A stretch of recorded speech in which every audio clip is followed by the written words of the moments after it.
how many times have we negotiated with somebody and we're like, well, how about we do this? And they just go, awesome, let's do that. And I was like, that was way too easy, right? And then they're like, oh, I would have done it for way less. And you're like, geez Louise, all right.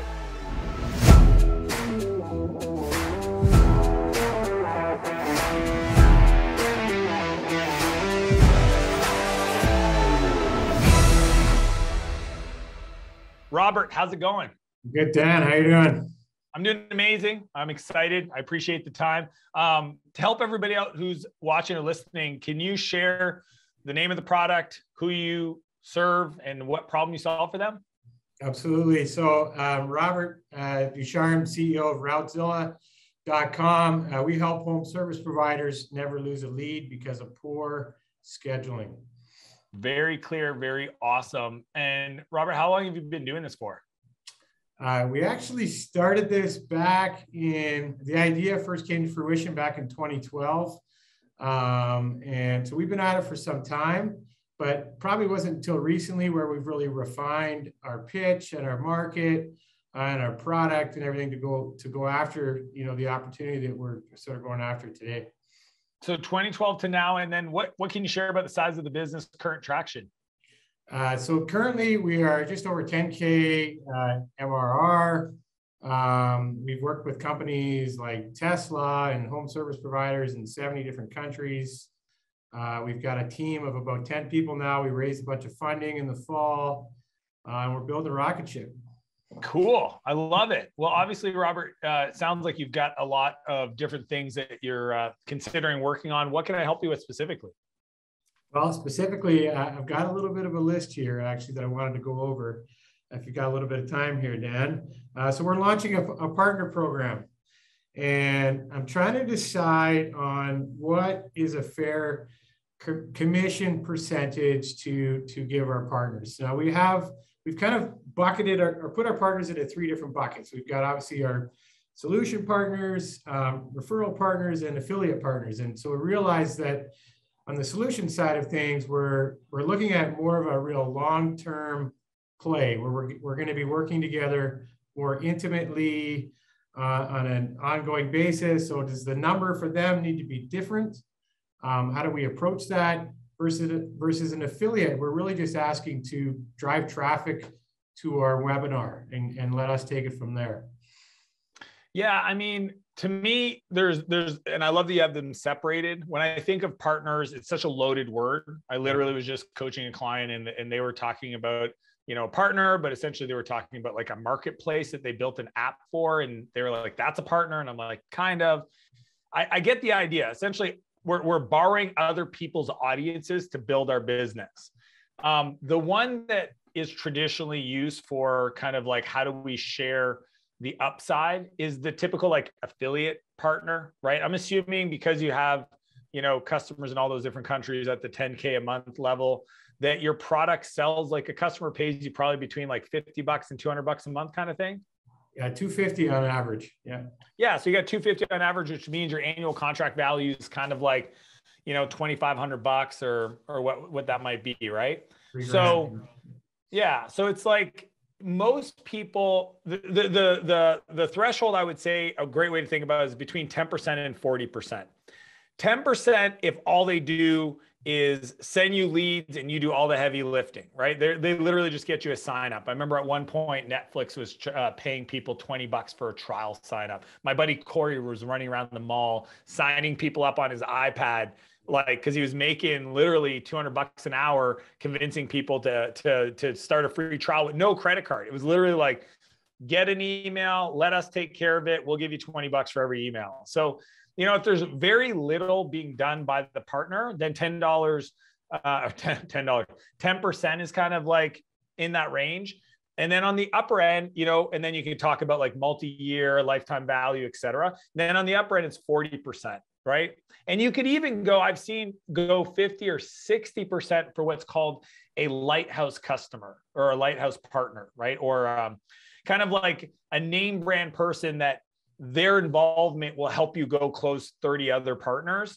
So it's worth sometimes to give up 50% lifetime value of a customer to go get, 50 other ones just like them that's only at 30%, right? There's some ROI calculations that you can do, some simple math because of the name brand association. But that's typically the ballpark, which isn't great because it's a 4x difference between 10% and 40%. I would say if you said like, give me a number that feels fair, I would say 30%, but the truth is that it all depends on your partners and what options they have in the market and what your competitors are doing. Because if your competitors are all giving away 50% and they've been around for a bit longer and their product's a little bit more mature, then that's the competitive set you're competing against for getting their partners. If there's not a lot of partners currently doing this and you have like a more relationship-based partnership, then you might be able to get away with 30%. And then there's the decision if it's desirable of them to do, lifetime value, or maybe the first 3 years, the first 2 years. Sometimes I'll see people do the first year at 30%, the second year at 20%, second year or third year at 20%, and then they're done, right? They kind of set the threshold, but that's assuming that you've got great retention. So there's no answer to this other than, like anything, what's the market willing to bear, right? Yeah. What's the market need to hear for them to want to engage with you? So as you go to the partners and you kind of present your offer, listen, see if they respond. If they say stuff like, well, yeah, but I've got this other company that does what you do, maybe different, and they're giving me 50%, you might have to compete against that. What resonates the most with you, Robert, as I share that kind of idea? Yeah, well, well, all of it. It's interesting. There's a lot of questions in there to answer. Especially looking at the competition, and we're kind of in a space where there's definitely some big players who maybe aren't necessarily doing what we're doing, but they're crowding the space, and they're crowding. They're taking the eyeballs of our target audience, and so we're up against that a little bit. And so we definitely need to make sure that what we're offering is appealing and is competitive in that sense.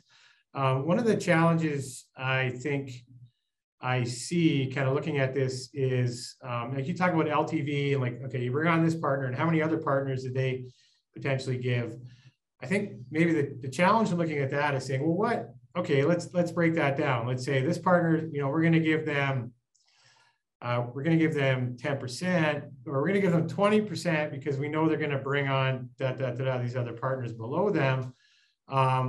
What's the math that we do there? So you talk about LTV, like do we do what the expected LTV is for them and all the potential other partners they might bring on board, and what is the full percentage of that? So when I say the partners they bring on board, I just mean that you'll be able to easily attract because of their association, not necessarily that you got to give them 20% and the other person 10% or 20%.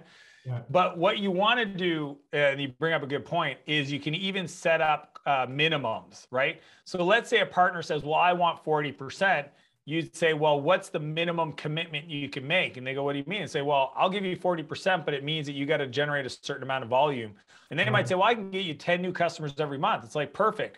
How about we do 20% on the first 10? And then if you get over 10, we'll give you 30 or 40% on all of them and all the new ones. That way, you win, they win. They think they can do that. That's great. We'll paper it that way. So like, it's kind of like, even like sales commission, you want to hit some quotas and then you can do accelerators above that. To me, I think about it the same way as, and I see this happen all the time where like a name brand, thought leader comes into a company and they're like, I can get you 100,000 customers and I want 10% equity in your business. It's like, all right, I will give you 10% equity. I'll give you 1% equity for every 10,000 customers you bring me. And they're like, oh no, I don't even want to do it. It's like, perfect. I'm calling your bluff, because if you feel confident you can do it, then we said the same thing. We just made sure that is action first, reward second, not reward up front. Hopefully they do the action. Does that make sense? Yeah, absolutely. And so my next question is kind of piggyback off of all that and like dive into a specific partner conversation that we're having right now with a solution partner where they've got some major like national brands that they want to bring on board with our product. So they've got a product that our product would integrate into nicely, would make their product more sticky, would enhance the value of their product to their current customer base. And I kind of see with them, like we're just bringing the solution to the table that they can resell. They want to put their margin on top of and make a little bit more money off of, but they might be wanting a lifetime percentage of the Rootzilla, what they're charging for Rootzilla to their clients. And in that case, so the question then comes down to, okay, how are my investors going to feel about this? You know, I've just locked up a percentage of the company's revenue to these guys ongoing for eternity, or is there a way that we can get out of that potentially at some point down the road? Or if, would we even want to do that, or we'd mess up the whole business model and potentially lose these guys as customers? So that in that scenario specifically, where would you start off in the negotiations with that partner, and where would you be willing to go to based on what parameters? Yeah, I mean, the reality of anything you do in your business is, as long as you set up the terms of service accordingly, which most default kind of EULAs, end user licensing agreements have, is the ability to change pricing, right? And it's kind of one of those things where, like, you have to do that, because if somebody bought your company and you didn't have that, they'd be like, hey, I can't buy your business because I have no ability to change pricing because you didn't have the right agreement in place to give me that freedom. So the truth is that as long as you have that, then you can always kind of adjust down the road. I mean, it's just like sales commission. When you build a sales team, I remember my first sales guy I ever hired, his first year, he made $380,000, right? Yeah. He loved it. I loved it. He made about $3.5 million for me in net new sales that I didn't have. But I also told him it was super rich, and long-term that would not be the case.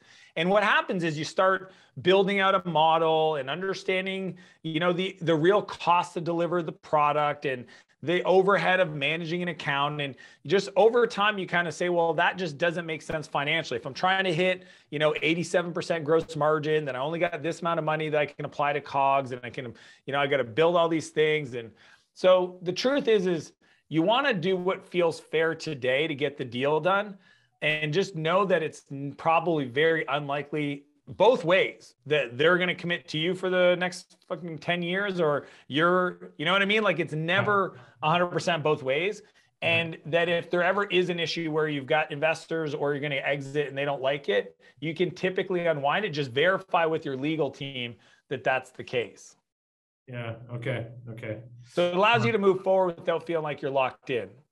And I mean, I guess, a starting point would be obviously try to keep the term to a minimum, but in your back pocket, maybe that's where you're willing to go. Yeah, you always start with them. I mean, it's negotiation 101. It's like, hey, I would love to do that. What do you think the volume could look like? They say, well, I think we can do this. Perfect. What kind of you know, success fee or affiliate commission are you thinking of? They go, well, I think we'd want, I don't know, 10%, and you might have been willing to go 20. You go, geez, 10% seems a little high, but, you know, it sounds like the volume's going to be there. Are you willing? And then you like, are you willing to set a minimum? You know, if it's below this, it's 5%, but if it's this, it's 10%. They go, yeah. And you're like, perfect, let's do that. I mean, that to me is how I always negotiate, because I've just learned over the years that my perception and somebody else's are usually completely different. And I hate to be on, I mean, how many times have we negotiated with somebody and we're like, well, how about we do this? And they just go, awesome, let's do that. And I was like, that was way too easy, right? And then they're like, oh, I would have done it for way less. And you're like, geez Louise, all right, next time I'm going to ask the other person first. But that's, you know, that's just basic negotiation. So I would say it works the same way, especially when you're trying to build something new. Really, the first few partners, you just got to be honest with them and say, you know, we've never done this before. It's something we're investing in. It's a meaningful part of our business going forward. We want to co-create it with you. What are you thinking? Yeah, Does that make sense, Robert? Yeah, 100%. Yeah. So as we lay in the plane on all the different things that we've talked about today, what are kind of the top 2 or 3 things that you heard that resonated the most with you that you feel is going to have the biggest impact going forward? Yeah, I think mostly it's just looking at, you know, like, these terms aren't forever, and especially being the fact that we're in the technology space. I mean, I know that I'm well aware of the fact that 10, 20 years from now, what we're doing is probably going to be obsolete. So, you know, perhaps we shouldn't be as concerned about that as we should be about ensuring that we're setting profitability up, you know, for the win today and tomorrow and the next day. And that far down the road, as long as our terms and conditions are built in such a way where they're flexible and we can opt out of them, and we're not sort of handcuffing potential acquisition or in our investors in any way, then I think there's not a whole lot to fear. Be open, be upfront with these guys with the fact that this is a new, maybe our first crack at it. So we're learning as well as they are, and we want to just establish something that's fair and is a win-win for everybody. I mean, I think that's my biggest takeaways from the whole thing, for sure. Huge. I love it. Robert, super fun combo, and hope you have an amazing rest of the day. Okay. Thanks, Dan. Have a great one. Cheers. Bye.